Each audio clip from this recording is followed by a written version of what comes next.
In a saturated market, standing out requires more than just a unique product. It demands a memorable customer experience. Now, in this episode, we're going to explore how blending nostalgia with innovation can create a brand that not only attracts customers, but turns them into loyal fans. Now, we're going to be talking about the magic of customer delight and how one brand is rewriting the rules of the game. Welcome to Fortify Live with your host, Ford Saeks. Joining me today is Scott Ball. He's the president of Fiiz Drinks. Now, he's got over 25 years in the hospitality and franchising industry, including roles with Dunkin', Arby's, TJ Cinnamons, and he brings deep experience in scaling brands and building customer loyalty. Scott, welcome to today's episode of Fortify Live. Hey, thank you, Ford. It's a pleasure to be here, and really excited to chat with you and your listeners. And yeah, let's get with it. I'm excited. Well, let's start right out with something easy. How'd you get into franchising and get the passion for this? Yeah, so great question. So if I go back 25, 30 years or so, I started my work actually with a brand called Triarch Restaurant Group, and they were the parent company to Arby's, TJ Cinnamons. They also owned the Snapple Beverage Group, and was doing that for a few years on the business development side, really enjoyed it. But you know what? I had that entrepreneurial bug. I had that, wanting to have my own business, create my own bureaucracy, as I like to say, and started to look around at some other opportunities and some other franchise opportunities, and ended up but I ended up deciding to invest with Dunkin' Donuts.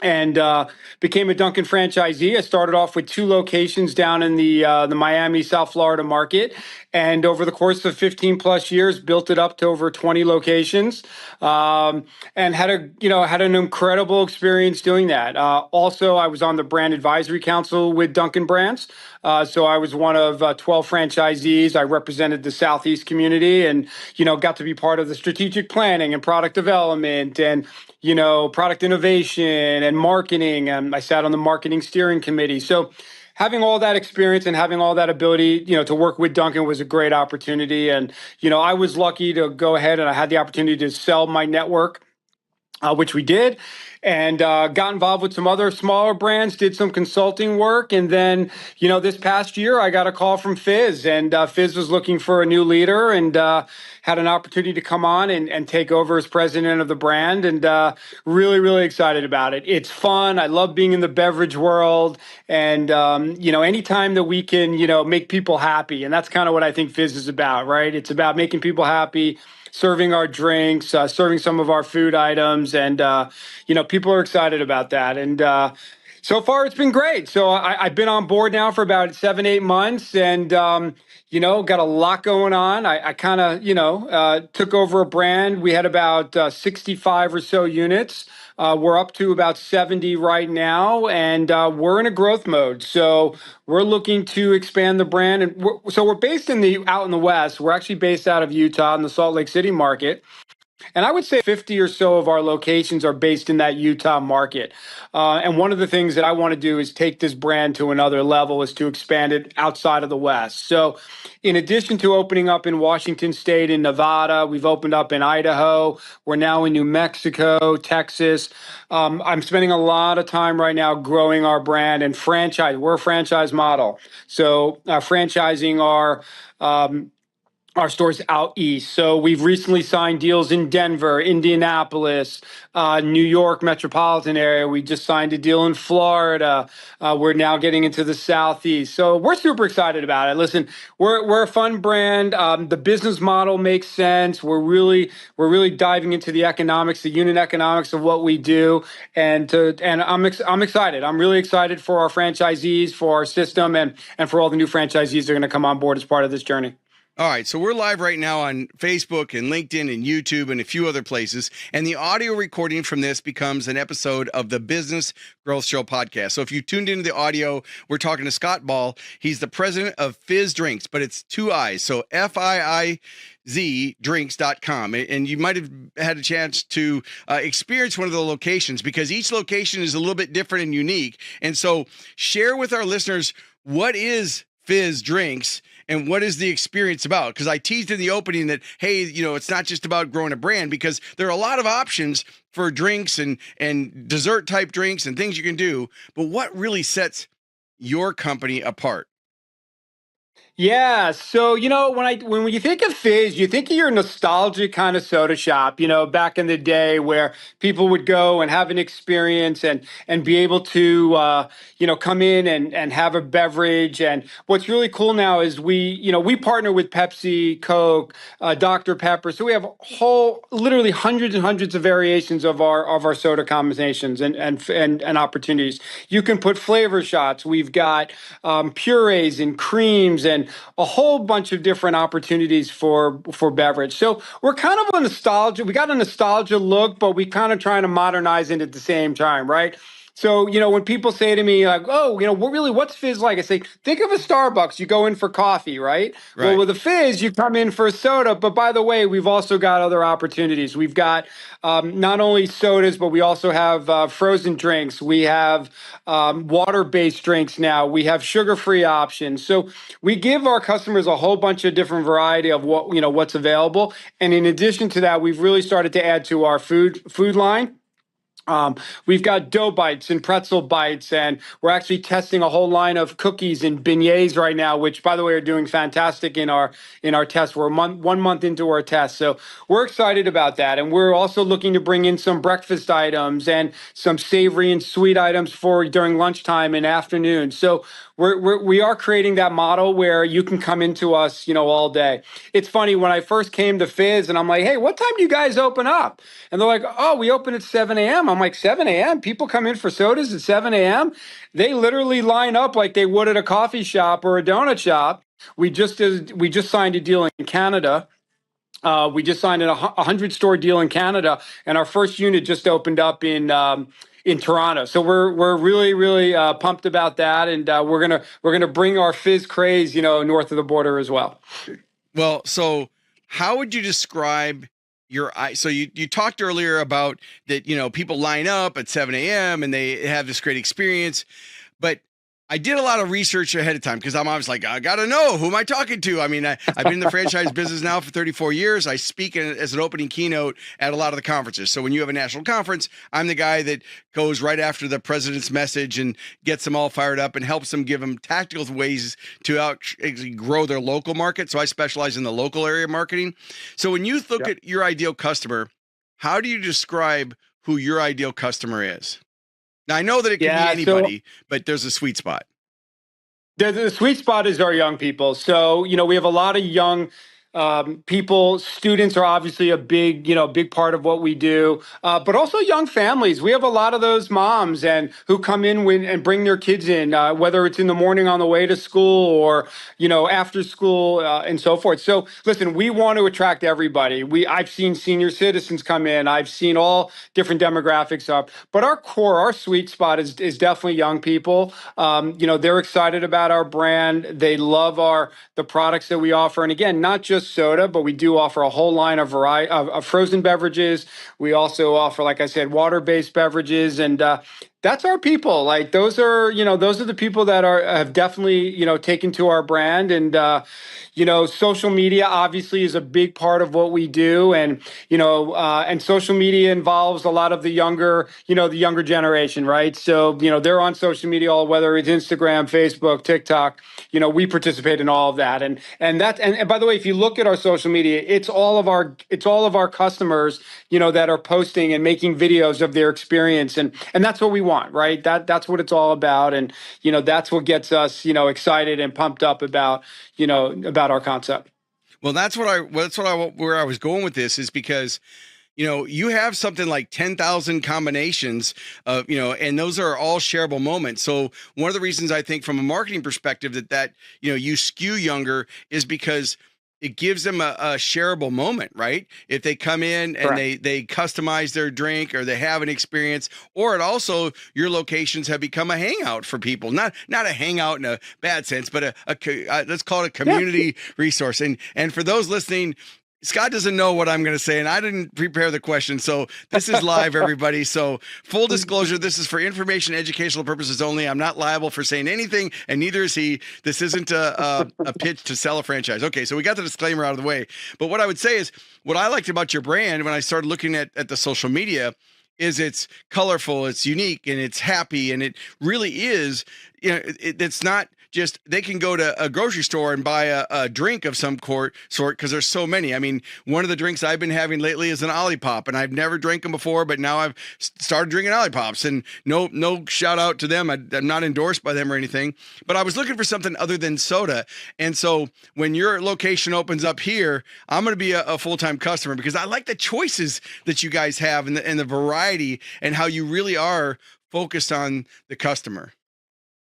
Yeah, and that's kind of our tagline. It's your drink your way, right? So it's all about the customization of drinks. So, and by the way, we have a whole menu of drinks that we've named and so forth, and those are very popular. But the reality is 80% of our business is customized drinks. Yep. So it's somebody walking in off the street and say, hey, I want a Dr. Pepper with a mango flavor shot and coconut cream and whatever else they want to throw in it. So that's who our customer is, right? So they can have fun. They could, be adventurous. They can try new things, and that's kind of the excitement of, of what we do. Yes, we definitely have our menu. One of my favorites is a very bad doctor. It's a Dr. Pepper based drink, and we throw in some coconut cream and so forth, and that's great. But at the same time, it could be in the afternoon where I want something a little lighter, and I'll just go ahead and get a water based drink, with a strawberry splash or something like that. So we have the variation is what we do, and being customizable, I think, is what excites our customers. And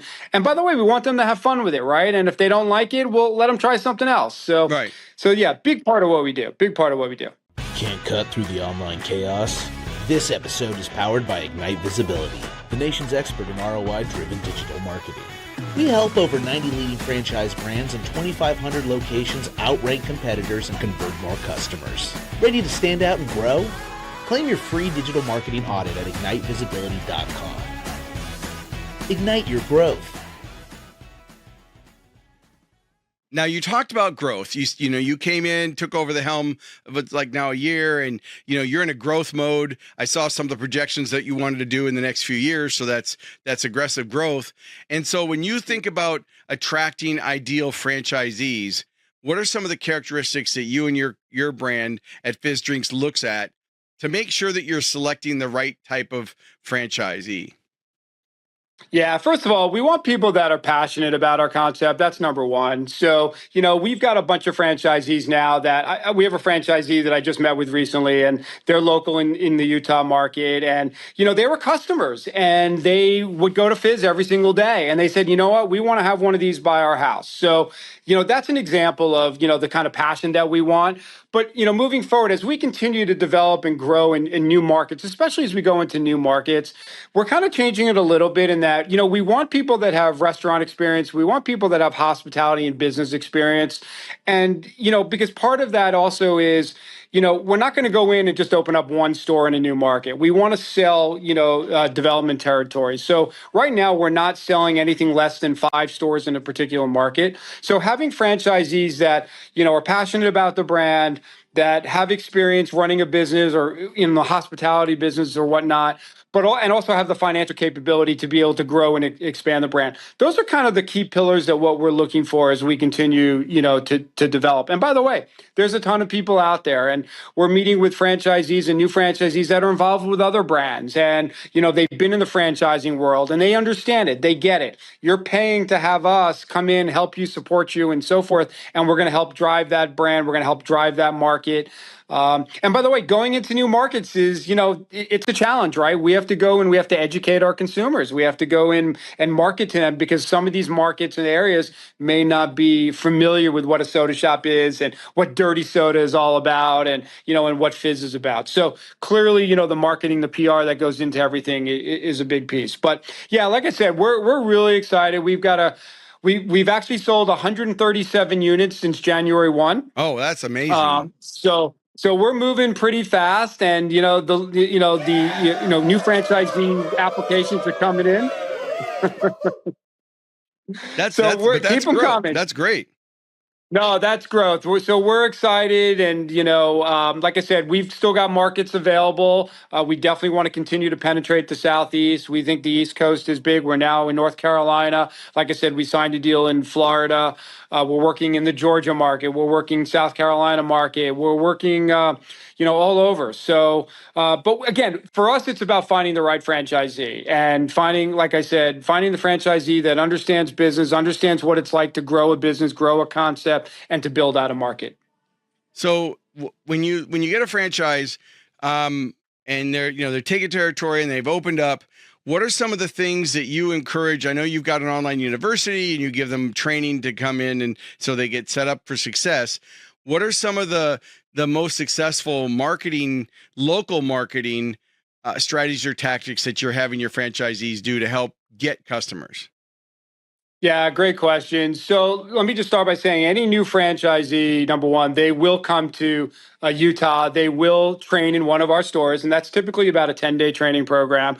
And once they're trained, they learn, number one, about a business, about our culture, about our drinks, about our recipes, all of that. Once they go back into their market and they actually open up their units, that's really where it's about, as a brand, we do a lot of national marketing. We do a lot of regional marketing. We have a whole marketing calendar. We've got LTOs that we're now implementing into our calendar throughout the year. So we're introducing new products along the way.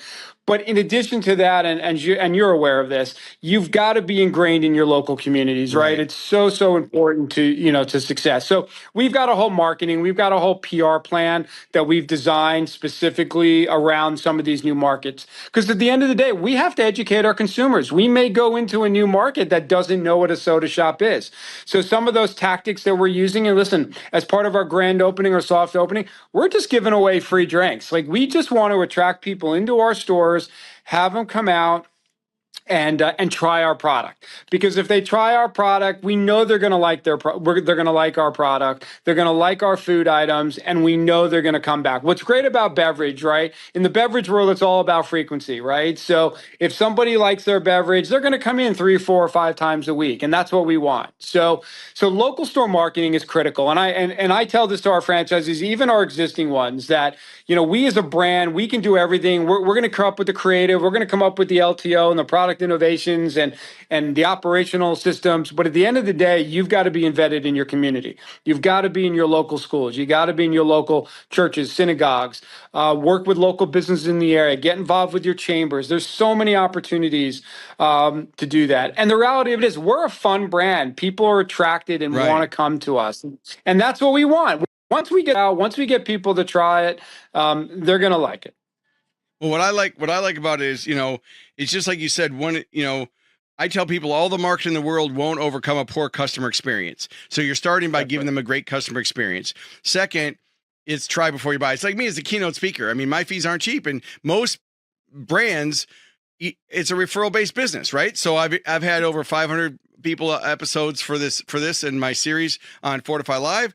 I speak at IFA. I was the opening keynote for CFA, because you as a brand aren't going to bring a speaker and put them in front of your cherished franchise family and have someone do a third party endorsement. So one of the reasons I've been successful in this business, is because I do a third-party endorsement for the brand, but then I'm also giving them the local area marketing tactics and strategies that they know they need to do. But a lot of times it's like I'll come home and I'll tell my wife, who's in health and fitness, and I'll say, I just learned this new thing. Let's call it keto or something. And she'll be like, seriously? I've been telling you that forever. And when I speak at a conference, it's so funny because the franchisees, I'll be standing with the CEO or the president, and a franchisee will come up and go, I just love that section about centers of influence and how important it is. And they walk away, and the CEO just looks at me and goes, are you kidding me right now? We've been saying that every month for, years. So, you really do have to look at both sides. And when you have a franchise, what I love about it is it's a system that people can actually follow. And we've got listeners to this show that are business owners, entrepreneurs, private equity groups, franchisees, franchisors, single unit owners, multi-unit owners, multi-brand owners. We have a wide variety of people. And so I like to have questions related around business growth and marketing and sales. So obviously you've got a great product. You're growing really fast. What is something that maybe surprised you or shocked you about this brand as you took the reins? And nothing negative necessarily, Yeah. but what is something that an opportunity or a challenge that maybe you had to overcome?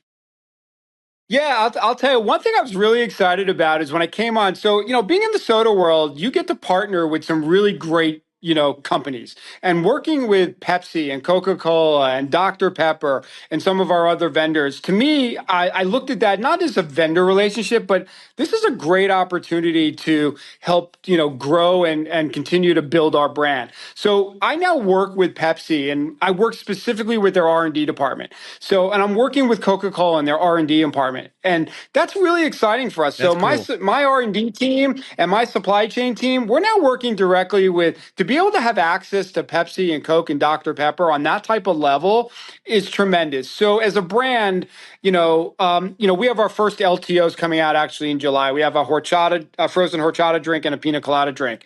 As much as I'd love to say, hey, we developed those on our own, we partnered those directly with Pepsi, and we worked with them, and we created the concept, we created the drink, we used their ingredients, and that was a great collaboration. And that's the kind of thing that I want to continue to do. I want to be able to utilize, these guys are powerhouses in their field, right? So, Right. I'm just the retail side of it. So being able to work with them has been a tremendous opportunity and experience for us. And by the way, I want to do that with all our vendors and continue to drive, because that's how we're going to drive business, right? Is creating some fun, exciting, new concepts and new drinks and so forth. So that's been a great opportunity for us, and I look forward to continuing that process.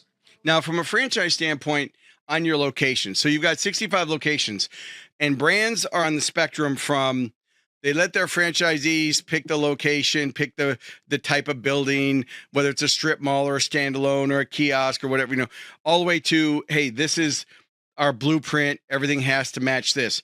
Where does Fiiz Drinks fit on that spectrum of freedom for the franchisee to, obviously they're following your systems and your menu. We're not talking about putting lottery tickets in the lobby, but what do you do as far as, and that actually was from GNC, one of their franchisees. I was interviewing them. They said one of our franchisees wanted to put lottery tickets in the lobby or on the counter, and they were arguing. So one of the franchise advisory or the area reps came by and saw that there was lottery tickets on the counter, and they're like, "Why did you do that?" And he's, "Well, I'm selling a lot of them," and they didn't let him do it, and it came up at the conference. And what I said was, look, the problem with that isn't that you don't want to make revenue, and we understand that. The problem is if they come in and have an experience where they get a lottery ticket in your store, and then they're 2 miles or two states away and they can't get lottery tickets, they're going to think it's the brand. Right. So I know you're consistent with the menu and the products, but tell me a little bit about the types of buildings and locations. Yeah, so great question. So listen, like every other, QSR fast casual kind of concept, location's obviously real important. It's all about driving traffic to your location, right? So generally speaking, first of all, about 85% of our business right now comes through the drive-through. And I think we would all agree that, the pandemic and COVID kind of changed the way, restaurants operate, especially previous to COVID. But drive-through is a big part of what we do. So we recognize that. So clearly having a drive-through, we're looking at about between 1,000 and 1,500 square feet is kind of our sweet spot as far as, locations and so forth. But having said that, for example, we just opened up our first mall unit in Canada. We also opened up on the University of Arizona in Tucson campus. So we know we're not going to be in a drive-through. We know there's other opportunities out there. We're actually in the process of developing a modular kind of format. So, whereas finding an end cap drive-through may be difficult, but there may be a pad of land that we can just drop a 700-800 square foot modular design, on a piece of land. So we're working on that as well. So, but yeah, listen, we recognize we want flexibility. We're also working with some national retailers. I won't give it away quite yet because we haven't finalized it, but we're working on some, with a national big retailer who does food inside of their retail location. So we've got an opportunity to potentially go in there. So yeah, listen, every community is different. Every, geographically speaking, there are differences, but generally speaking, we do want to drive through. We think that's important. But having said that, there are opportunities that are, what I'll call non-traditional that I think will also be very, very successful. Listen, we could be in stadiums. We can be inside college campuses. We can be inside of malls. there are opportunities in these markets, and we're going to look at everything. So, we've got a real estate department. They're working directly with our franchisees, and, we're going to work together. It's a collaboration. This is a partnership, right? And, one thing I've learned in my 25 plus years is, franchising is a partnership. It's not just about the franchisor and a franchisee. If the franchisees aren't successful, then the franchisor is not going to be successful. So we've got to find that middle ground and make sure that we're working, collaborating, and partnering together to be successful. Well, that's amazing. And I really appreciate you taking the time today. Any closing thoughts you'd have today for our listeners and viewers? No, you know what? Just come out and enjoy Fiiz. Like, I definitely want to, if you're a beverage drinker, listen, we all drink beverages, right? And whether it's soda, water, frozen, we've got a frozen hot chocolate drink, guys, but fantastic. Oh, that sounds amazing right now. So you know what? So especially in the hot weather, but you know what? We're really super excited about our brand. We're going to continue to grow it. And, as guests, please come out and check us out. And also, potential franchisees, come check us out. Fiizdrinks.com. We've got all our information on there. We'd love to come into new markets, and, we're excited about it. So we just want to spread the word and get as many units open as possible. And I think you'll love our business model, and, we're going to be successful. We're really excited about the future. Awesome. Well, thank you so much, Scott, for being here today. Thank you. Thank you, Ford. All right, so thanks for tuning in to Fortify Live, where we're all about accelerating your business growth. So until next time, keep innovating, keep growing, and keep fortifying your success. Thank you for tuning in to Fortify Live. Make sure to like, comment, and share this episode on your favorite social media platform. And don't forget to subscribe to the Business Growth Show podcast, available wherever you get your podcast streaming fix. We air weekly at 11 a.m. Central Time. So until next week, keep pushing the boundaries and never stop growing.